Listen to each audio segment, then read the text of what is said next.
Zombie Apocalypse.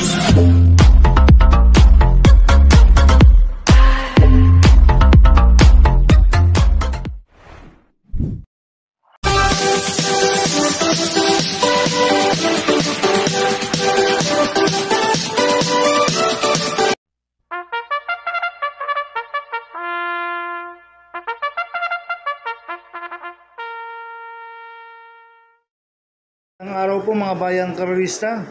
Ngayon po yung araw ng Biyernes, November 22, 2024, karera po ng Metro Turf, Malbar, Batangas. Meron po tayong 7 karera sa araw na ito. Nandito naman po yung lingkod, Drunken Master Wangbu, aka Eloto Budoy, para magbigay ng giya at analysis sa inyo mga bayang karerista. Mga bayang karerista, start po ng karera natin ay 3 PM. At bago po ako magsimula magbigay ng giya at analysis, huwag pong kalimutan subscribe, like and share YouTube channel ko po. At syempre, huwag din pong kalimutan i-click in notification bell ko para updated po kayo sa mga bagong video ko. Kaya mag-start na po ako sa pagbibigay ng giya at analysis. Race 1, winner take all, cover stages 1 to 7. May 5 kabayong tatakbo, 3-year-old maiden race sa distance 1,400 meters. So, soloin ko na po ito, numero 5, Everland. Sasakin dyan na Alvin Guse. Siya po yung mayroong besang dito na 1.28.8 sa distance 1,400 meters. Last round po na ito, segundo po siya kay Jasmine, si Everland. Kaya sa akin, tingin ko, patukoto. So, soloin ko na po yan, numero 5, Everland. Sa race 2 po tayo, fixes cover stages 2 to 7. May 6 na kabayong tatakbo, rating base system class 5, 11 to 15 split, distance 1,200 meters. First choice ko po dito, numero 1, Compassion, na sasakyan po ni JD Pabilik. Nanalo po last run yan. Ang tinalo niya si Prince Leder, nagtala po siya ng 1.29 sa distance 1,400 meters. Pero bago manalo yan, nag-barrier trial po yan. Segundo po siya kay Still Somehow. Nagtala po siya ng 1.14.6 sa distance 1,200 meters. Pero meron 1.13 media yan. Sa distance 1,200 si Compassion. Maganda pa po ang post position. Numero 1. Tingin ko siya po magdadala ng unahan dito.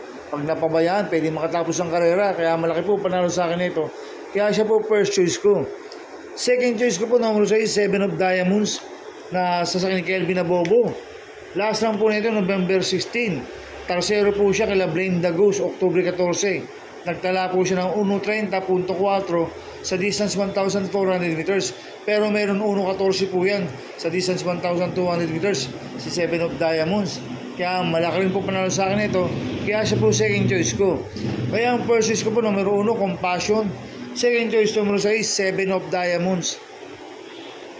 Sa race 3 po tayo, pick 5 cover stages 3 to 7. May 6 na kabayong tatakbo. Rating base system class 5, 11 to 15 split. Distance 1,200 meters. First choice ko po dito, numero 1, Queen Gabi, na sasample ni Michael De Jesus. Ito, bagong baba ng rating base system to. Si Queen Gabi, mababa na po sa laban to. At meron po siyang 1.14 sa distance 1,200 meters. Kaya malaki po panalo sa akin ito. Kaya siya po first choice ko. Second choice ko po, numero 5, Dom Pedro, na sasample ni John Paul Guse. Last round po na ito, November 13. Tarsero po siya kaya Service Deluxe, batang after 7. Nagtala po siya ng 1.14.6 sa distance 1,200 meters. Kaya malaki rin po panalo sa akin ito. Kaya siya po second choice ko. Kaya ang first choice ko po, numero 1, Queen Gabi. Second choice, numero 5, Dom Pedro. Sa race 4 po tayo, pick 4 cover stages 4 to 7. May 8 kabayong tatakbo. Rating base system class 422 to 27. Distance 1,200 meters. First choice ko po dito, numero 7, Inclusion, na sasakyan ng Mart Alvarez. Ito, last round po na ito. Segundo po siya kay Charm Campaign. Inabot lang po siya ni Charm Campaign last run. Kaya tingin ko mag-uumento ito. Si Inclusion. Kaya malaki po panalo sa akin ito. Kaya siya po first choice ko. Second choice ko po, numero 3, Miss Ibiki, na sasakyan JD Pabilik. Ito, bagong baba ng rating base system.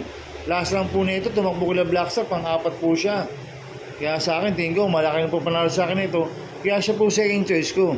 Kaya ang first choice ko po, numero 7, Inclusion. Second choice, numero 3, Miss Ibiki. Sa race 5 po tayo. May 8 kabayong tatakbo. Rating base system class 4, 16 to 21 split. Distance 1,200 meters. First choice ko po dito, numero 4, Calendar Girl. Sa San Contra Denson. Ito, bagong baba po na rating base system to, si Calendar Girl. At meron pong 1.13.8 yan sa distance 1,200 meters. Kaya malaki po panalo sa akin ito. Kaya siya po first choice ko. Second choice ko po, numero 8, Service Deluxe. Sa San Tanya Nabarosa. Ito, last lang po nito, nanalo po to si Service Deluxe. Noong November 30, nagtala po siya ng 1.13.6 sa distance 1,200 meters. Kaya may panalo sa akin to, kaya siya po second choice ko. Lalagyan ko po third choice sa bandiado, numero 6, Golden Opportunity. Nasa sa JC De La Cruz. Ito, nanalo ng barrier trial po to, may prepa po ito ng 1.14 sa distance 1,200 meters. Pero mayroong best time to na 1.13.2 si Golden Opportunity. Itong kabayo na to may tulin at mayroong remate. Kaya siya po third choice ko na bandiado. Kaya ang first choice ko po, numero 4, Calendar Girl. Second choice, numero 8, Service Deluxe. Third choice sa bandiado, numero 6, Golden Opportunity. Sa races po tayo, sa penultimate race, may 6 na kabayong tatakbo. Rating base system class 5, 6 to 10 split. Distance 1,200 meters. First choice ko po dito, numero 1, Bold Champ. Nasa sa ni Fabs Caballero. Ito, bagong baba ng rating base system. At may pre-bauto ng 1.15.8 sa distance 1,200 meters. Ito, gumanda lang po ang alis nito. Malaki po panalo sa akin ito, si Bold Champ. Kaya siya po ang first choice ko. Second choice ko po, numero 2, Lucky Hilda. Nasa sa ni A.R. Ramos. Ito, bagong baba rin po ng rating base system. Ito, nag-barrier trial po to. Nagtala po siya ng 1.16.4 sa distance 1,200 meters. Kaya malaki rin po panalo sa akin ito, kaya siya po second choice ko. Kaya ang first choice ko po, numero 1, Bold Champ. Second choice, numero 2, Lucky Hilda. Sa race 7 po tayo sa last race. May 8 kabayong tatakbo. Rating base system class 5 split racers. Distance 1,200 meters. First choice ko po dito, numero 4, Linz Pride. Nasa sa akin dyan, Alvin Guse. Ito, bagong baba ng rating base system to, si Linz Pride. At mayroon 1.15.4 to sa distance 1,200 meters. Kaya malaki po panalo sa akin ito. Kaya siya po first choice ko. Second choice ko po, numero 5, Let It Shine. Nasa sa akin ni Kelvin Abobo. Last run po nito noong November 16. Tarsero po siya kada double strike. Nagtala po siya ng 1.32.2 sa distance 1,400 meters. At merong 1.15.4 po yan sa distance 1,200 meters. At cambio yun ito, binigay na po Kelvin Abobo. Lasan si Tanya Nabarosa po sumakay dito. Kaya malaki rin po panalo sa akin ito, kaya siya po second choice ko. Kaya ang first choice ko po, numero 4, Linz Pride. Second choice, numero 5, Let It Shine. Good luck in happy racing mga bayang karorista. Inuulit ko ito, igabay ko lang at analysis ko.